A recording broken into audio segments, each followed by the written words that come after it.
You know those folks who ride lawn motors, decorate their trailers with taxidermied raccoons and think NASCAR is the greatest thing since coal chewing tobacco? According to Movado, a real estate brokerage firm in San Mateo, California, they are most likely to live in one of 10 cities across the United States, which Movado has dubbed the most redneck. The top cities in the list include Sacramento, California, number 8, Tulsa, Oklahoma, no. 5, and Kansas City, no. 2. Atlanta took top honors.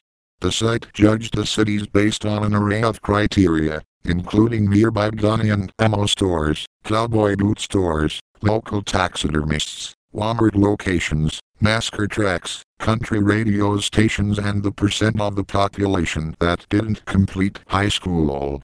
According to the report, Atlanta has 81 shops that repair riding lawnmowers, 55 gun and ammo stores, 34 boot stores, 14 taxidermy shops, 5 Walmart locations, 1 country radio station in the city proper, and 1 NASCAR track. Add it all up and Atlanta just beat out Kansas City. No point in for tops in the list, Movado spokesman Mick Johnson told ABC News. So, if I were to try and quantify everything, I'd say that Atlanta didn't stand out too much, but it was right about in the middle, overall, for everything, while other cities were up and down enough that middle of the road won out. Mesa, Arizona, ranked number 10, had the highest number of gun and ammo stores per capita, with 132 for a population of about 446,000, according to the report. Mesa also ranked in the top 3 for the number of NASCAR tracks, taxidermists, and Walmart locations. Of course, one person's redneck capital is another person's refuge. Forbes counted Mesa among the best 25 places to retire in 2013. Despite the obvious levity of the ranking, some readers were not amused. This is a totally useless, elitist article, a reader named Steve posted in the Movado blog. It's written about on the level of Brian the dog in Family Guy. It's almost impossible to believe that not only is someone getting paid for this, but that it's published at all.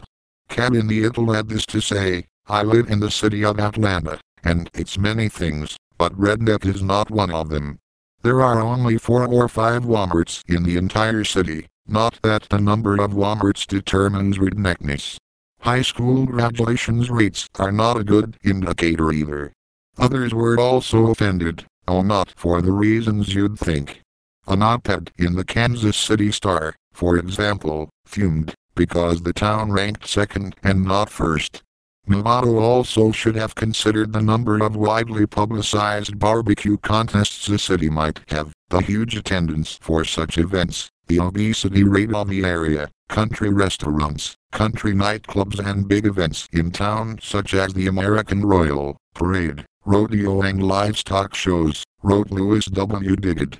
Kansas City should have ranked number 1 instead of that prize going to Atlanta. Johnson claims to be puzzled by the pushback. There were a lot of pretty upset people, he said. We thought we'd get a lot of people saying, heck yeah, I'm proud to be a redneck. But I talked to a guy in Atlanta, and he felt it was insulting. He said, what do you know about rednecks, and how are you going to determine that NASCAR, Walmart, and country music are what rednecks are about?